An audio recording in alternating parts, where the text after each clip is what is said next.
So it's come to that time of year again when I start to be given a list of students that I will be supervising for their dissertations over the next few months. Some are undergraduate students, some are postgraduate students, some are MBA students. But very often when they first come to me, when I have my first meeting with them, I find that one of two scenarios applies. Either the student really doesn't have much of an idea what sort of subject they should cover for their dissertation, or they have got, in many cases, a fairly clear idea, but the subject that they've actually chosen isn't focused enough. It's very broad, it's very wide-ranging, it's very far-reaching, and that can present problems because very often you're in the situation where a good dissertation needs to be highly focused and in depth. It's about quality, not quantity. And students are coming to me with ideas that are just too wide to produce that narrow, focused, in-depth dissertation. So I thought I'd put together this little video just to explain some of the issues involved in choosing a subject for your dissertation. There are several areas that need to be considered. I'll deal with the two that are kind of more practical and personal first, practical issues and personal interest issues, before moving on to the more academic issues, things like the context and the business interest, the academic interest and the population. So let's start off with the practical issues. Well, I guess what I'm saying here really is that for any dissertation, whether it's an undergraduate dissertation or a postgraduate dissertation, there are some real practical issues in terms of the time available and also the word count that you have available. They are both limited and they're both essentially in short supply. You don't get a huge amount of time to complete your dissertation. And undergraduate dissertations, well, I've come across undergraduate dissertations with word count limits of 7,500, 8,000. Postgraduates tend to be a little bit more, 12, 15,000, sometimes 20,000, but nonetheless there is still a limit. So one has to think very much in terms of, what is it you want to do? Have you got enough time to do that? And this can often be the case when students start thinking about mixed methods research. Have you actually got time to conduct two completely separate phases of research, a qualitative phase and a quantitative phase? And then obviously your word count is also in very short supply. Have you got enough space to write up what you're actually wanting to say and what you're actually wanting to do? So that's one of the practical issues. The other issue is feasibility. And often I have some students come to me with really great ideas, but there's some kind of feasibility issue. And these often centre around what I call access. And what do I mean by that? Well, it's quite simply, do you actually have the ability to conduct primary research with the people that would be able to answer and provide you with the information to answer your research question? And to give you an example of that, where I work at the moment, we're very close to a large aerospace company. And one or two students occasionally come up with some ideas around the aerospace industry and around, the purchase of new planes and stuff like that, and subjects like that. And when you read the proposal and you read through their ideas, it's pretty clear that they actually need to speak to very senior people in the airline industry. And my first question to them is, how many people do you know who are executives, chief executive officers, chair, and so on and so forth of airlines? And the answer almost always comes back, I don't. So my next question is, well, how are you actually going to get in front of them? How are you actually going to persuade them to for them to give you their time? And of course the answer is, it's just not practical. It's just never going to happen. So think about the feasibility side of things. If, on the other hand, a student comes to me and says, well, I'm going to talk to this particular group of people, and that particular group of people is within the realm of that individual student's personal network of contacts, then it starts to become more believable. And that could be something that's kind of come out of their placement year. For example, I'm looking at a dissertation at the moment where the student worked for a local organisation and she intends to conduct research with that organisation, a case study. So perfectly feasible. Other students will say, well, actually, I'm going to conduct my work amongst my own generation of people. In other words, what they mean is they're going to conduct their research with other students, which certainly for an undergraduate dissertation is not a problem. So you need to think through these practical issues and always have them in mind when you're actually coming up with a subject. Is it practical from the point of view of the time available, the word count? Is it feasible in terms of access and so on and so forth when you're considering a subject for your dissertation? And if there's any question in your mind, it's probably best to move on to another subject, because you don't want to get 3/4 of the way through a project and all of a sudden come up with a major problem. So that's very much practical issues. The next subject, personal interest. I remember a piece of advice I was given when I was just about to start thinking about my PhD a few years ago from an individual who'd been one of my lecturers when I was doing my master's degree, my first master's degree. And he essentially said to me, whatever you do, make sure you choose a subject that you are really, really interested in, because you are going to be spending an awful lot of time working on that subject over the next few years. And essentially what he was saying is, if it's not of interest to you, you're going to struggle. So I would also suggest that for your dissertation, you are going to be spending an awful lot of time working on it in the next few months. And you need to make sure it's something of personal interest to you. Or there's some form of other personal interest to you. So it could be a subject that you know a great deal about or is very close to your heart. I've had students, for example, look at all sorts of issues surrounding the environment and ethical marketing. Personally, when I did my dissertations, I looked at the industry that I'd come from when I came out of industry and walked into academia. I came from the financial services industry, so I did my dissertation around, and indeed my PhD thesis around the financial advice industry. Another aspect that you could think of when you're thinking of this particular aspect of your dissertation is the work angle. What are you going to do? What do you plan to do when you finish your degree? What work do you think you will be going into? What career choices will you be following? And then think about, well, how can my dissertation help me with that? Your dissertation is an ideal opportunity, really, to look at a market, look at a particular product in depth, or a particular issue in depth, that you can then use during the selection process for your job. You can say, well, hey, look, I did this research project on the subject of one of your products or on the subject of your company. That will obviously give you an edge over your competitors for that job.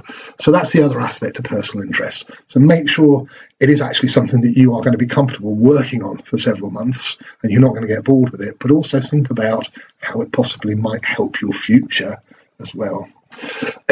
So that's kind of the practical and personal aspect. So let's move on and start thinking about other aspects of it. Now, a good dissertation often also has some form of context or business interest. I have seen theoretical dissertations, but they tend to be quite difficult and they tend to be beyond most students, but the very brightest students. So very often it's a good idea to have some form of context or business interest and relate it to a particular industry or a particular product or a particular charity, because it doesn't actually have to be a for-profit business. It could be for a charity. I mean, I've seen some very good dissertations centering around fundraising, for example, for an air ambulance charity. So you need to think about how you can actually relate your dissertation to the real world from that aspect, because it helps to give it more substance, but also it helps to focus the project and also to justify it. If you are researching a product or an industry that is worth many millions of pounds to the UK economy, employs tens of thousands of people, well, that does make it more interesting. It does tend to, give it that, well, yeah, this is worthwhile doing. So it's definitely worth thinking about that side of it. You could also relate it to ethical issues. For example, I had one very good dissertation that looked at how things like Barbie dolls stereotyped females, which of course is a big issue in our society, the stereotyping that goes on around that and how that conditions young people and perhaps pushes them in certain directions that we don't really want, society doesn't really want them to go these days. So doesn't necessarily have to be, this is good for business. It can also be an ethical type of issue. Well, this is an issue in society. I've quoted one example. There are many, many others. Things like the images that we use for clothes adverts is always of people with lovely, wonderful, fit, slim bodies. And the reality is very, very few of us, including myself, fit into that category. So think of a business aspect to your dissertation. It helps to build the justification. It gives it something to focus on, but it can also be an ethical side, an ethical issue, rather than just simply this is how much that particular industry is worth. As I say, it helps to focus the project and also justify it. Now, as well as having a business context, a good dissertation also needs an academic interest. You need to put something in there that is theoretical or has a conceptual framework or an issue.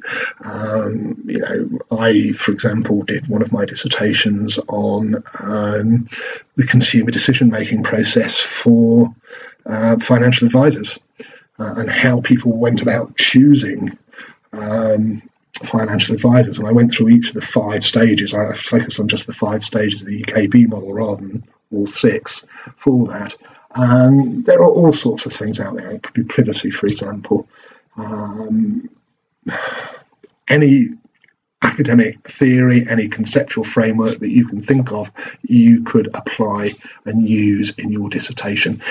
It is an academic piece of work, so it does very much need this particular angle, this particular framework, as well as a business context. And then the final third area you need to think about is the population. Who is your study going to focus upon? This kind of links back to the feasibility and the access issue that I talked about earlier, and that you've got to make sure that you can actually talk to these people.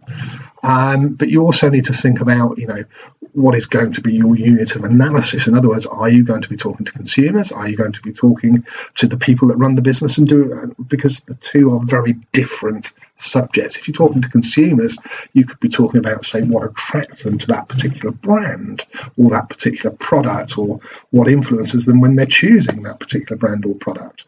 If, on the other hand, you're talking to a company about how they market their products, that's a completely different dissertation, completely different population of interest, and it changes the methodology that you will use and so on and so forth. So you do need to think about who your population is going to be.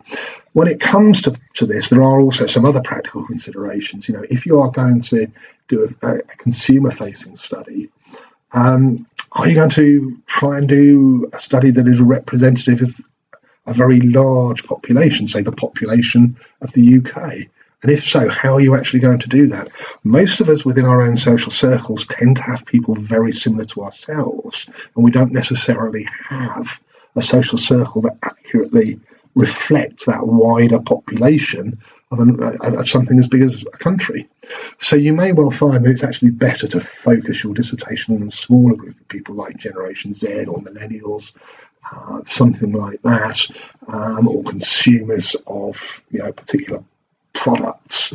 But bear in mind that if you do focus on the consumers of particular products, you're also missing out on a group of people that may have very important things to say about that, because not everybody might use that particular product, and people who don't may have very good reasons for not doing it. So just be a little bit careful there.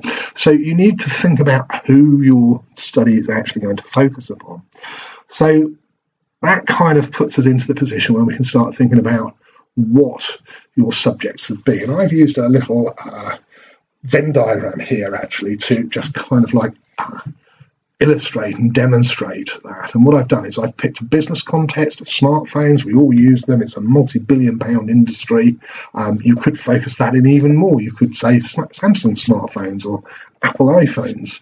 I've then picked Generation Z as a group or a population of interest. And then I've thought, well, we need an academic angle in there. And what I put in is the influence of TikTok on the consumer decision-making process. So the consumer decision-making process, the 5 stages of the EKB model. And I'm thinking about TikTok because it's a very new social media platform using short-form video. It's very much coming to the fore at the moment.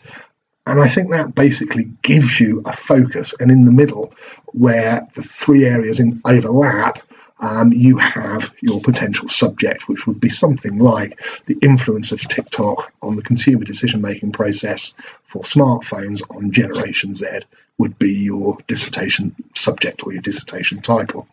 Ideally, what we want something that is unique and hasn't been investigated before.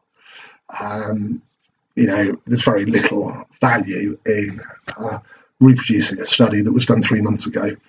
There could be some value in reproducing a study that was done 2 or 3 decades ago, because obviously things change.